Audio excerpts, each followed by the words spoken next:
This podcast was recorded on January 17th, 2020 at Ulysses S. Grant High School in Portland, Oregon, and is made possible by listeners like you. Thank you. Imagine walking a couple miles just to get to and from the grocery store. The sun beating down, the straps of the grocery bags digging into your shoulders, the weight of most of your recent shopping spree making it even harder to take that next step. While most of us are lucky enough to not have to deal with this on a regular basis, there are many Americans for whom this is a common reality. Hi, this is Colby, Coen, Jackson, and unfortunately Matt couldn't join us here today, but they helped significantly with the script. And today we are going to be discussing the issue of food deserts and how we, as individuals and a society, can help mitigate the effects and expanse of this nationwide problem. Don't worry if you are new to this topic and have no idea what we're talking about, because Coen will be going over some background information on what a food desert is so that everyone starts on the same page. That's right.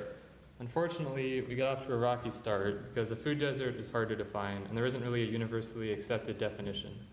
There are many factors that contribute to labeling an area as a food desert, including location, race, and transportation.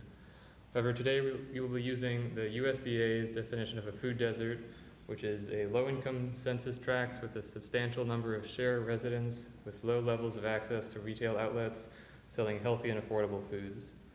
These census tracts are typically comprised of 1,000 to 8,000 people and must meet the USDA standards for being both a low-income and low-access area, meaning that there is a poverty rate of 20% or greater, or a median family income at or below 80% of the statewide median family income, and at least 500 people, or at least 33% of the population, lives more than 1 mile away from a supermarket or large grocery store.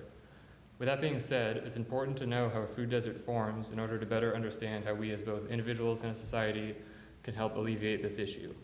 James D. Wright, a sociology professor at the University of Central Florida, theorizes that food deserts form when supermarkets follow the wealth, leaving behind the people living in poverty to find food elsewhere. And this brings up the factor of transportation. For many people living in food deserts, access to a car is not always available, which means that they have to seek out other ways to get to a supermarket like walking, biking, or public transit. The issue with this is that these modes of transport severely limit the amount of food you can buy based on how much you can carry. One Portland resident, Corey Bannister, who lives in a local food desert, describes how her limited transportation options have affected her. I want to get to the grocery store and I want to get a whole bunch of stuff, but I have to remember that I can't carry all those things home. And the 1.5 mile trek back home is no easy feat. I've had to stop a couple times because the groceries are too heavy and either sore on my shoulder or on my hands. Based on everything you've heard so far, it may seem like the simple solution would be to build more full-functioning supermarkets in lower-income areas. However, an issue with this solution is that is brought up in Michelle Verblog's article, Zoning Rules, is that in some areas the cost of living would increase with the addition of grocery stores. In addition, a study published by Tamara Dubowitz and others in Health Affairs, a peer-reviewed healthcare journal, suggests that introducing a supermarket may not yield the desired health benefits that many would expect. In their study, they surveyed people from 2 different low-income neighborhoods in Pittsburgh, Pennsylvania, one of which was receiving a supermarket while the other was used as a control. Members of each community were surveyed both before and after the construction of the supermarket, and the trends in the data were analyzed. Perhaps the most surprising result was that the consumption of fruits, vegetables, and whole grains decreased in both neighborhoods. This seems odd because the theory behind placing supermarkets in food deserts is based on the idea that if you make healthy food more accessible, people will buy it. So introducing supermarkets into food deserts does technically mean that those areas are no longer food deserts by definition because there are fewer people more than a mile away from the supermarket. However, based on the study published in Health Affairs, the dietary trends still mimic that of a food desert. So what does it take to improve residents' diets? Unfortunately, there is little data surrounding this topic, so the solution remains unclear. Based on the data we do have, supermarkets appear to only be a fraction of the answer, and there needs to be more done in the way of educating people on eating healthy. Sadly, not many big-name people are actually talking about this issue. The biggest name in the food desert discussion was Michael Bennett when he brought them up in his book, Things That Make White People Uncomfortable. There's a chapter in this book where Bennett talks about food deserts, what they are, common obstacles, and how to prevent food deserts. Bennett calls a food desert a situation when adequate nutrition is absent in your community. One of the root causes is food being expensive and generally unaffordable. A prime example of this cause and action is in the Mother Goose article, Lost in the Supermarket, what the government missed when it tried to fix food deserts. The opening of this article talks about a woman named Deborah Gilfillan. Deborah technically lives close to other supermarkets, but none of them are viable options because of how expensive everything is. Because of the prices, the 62-year-old has to walk or bus a mile to get some groceries she can afford. Back to not many people talking about this, the only candidate for the upcoming presidential election to even mention food deserts is Andrew Yang, even though this is a pressing issue facing many Americans today. Yang's opinion on food deserts can be found under his website under the Preventative Care and Food Security page. Yang's entire thought on food deserts is that grocery stores will be incentivized to build stores in food deserts under the new freedom dividend. None of the other major candidates have even mentioned food deserts in their campaigns. Even though there's not a lot of buzz about this issue among candidates, it's still being talked about by a few news networks, even if they're not the biggest stories. In December of 2019, NPR ran a story about food deserts and how online food delivery could be a good solution. KFYR, one of the Fox branches local to North Dakota, also recently wrote an article about food deserts and how to fight them. Even though not a lot is being said about food deserts, there is still quite a bit being done locally. There are many organizations that operate out of Oregon that help provide food to a wide range of people, including the City of Portland's Sustainable Food Program, which focuses on food access and resources to improve the availability and affordability of fresh, healthy, locally produced food.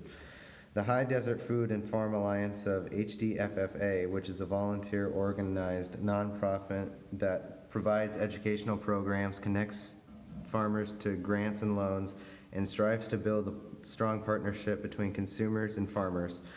Since 2014, HDFFA has provided 46,300 pounds of farm fresh food to the food bank, has invested $40,000 in family farms and ranches, and currently there are over 7,300 food insecure families benefiting from their programs. The Oregon Food Bank, on top of distributing from a variety of sources, focuses on organizing community efforts to build stronger local food systems, along with educational programs that teach low-income households how to cook and eat healthier within their budgets. Oregon Rural Action advocates for large-scale policies and projects that shift to make Oregon more reliant on local food, along with sustainable energy. Oregon Sustainable Agriculture Land Trust, OSALT, is a land trust that seeks to preserve agricultural land for research and education on sustainable agriculture. They act similarly to normal land trusts, but with a focus on agriculture. They have a land in and outside the city. Rogue Valley Farm to School links local farms to school in order to teach children about local agriculture and to increase local fresh food in school-provided meals. This also connects small local farms to new markets and greatly improves nutrition in schools. Possibly the most local for us, Urban Gleaners in Portland, Oregon, collects edible waste food and brings it into food distributors. Volunteers within the organization pick up and bring food to organizations such as hunger relief agencies and schools in need. In Portland, schools are often the base for community gardens, which can provide fresh produce to local community with only the cost of the time and effort it takes to maintain these gardens. Living in the Grant community, it is important to recognize the privilege that many of us have. We are able to walk or drive a few minutes to a grocery store while others might have to travel for close to an hour. In addition, finding transportation costs money, which limits the budget people have to spend on healthy food. Some ways to help fight against this issue is to donate your time or money to any of the local organizations that were previously mentioned. Also, if you want to learn more, we post some statistics on our Instagram page, which you can find at ghs.food.justice. Well, that will just about wrap this up. We hope you learned something new and appreciate how easy many of us have it. Thank you, everyone, for listening to the Food Desert Discussion.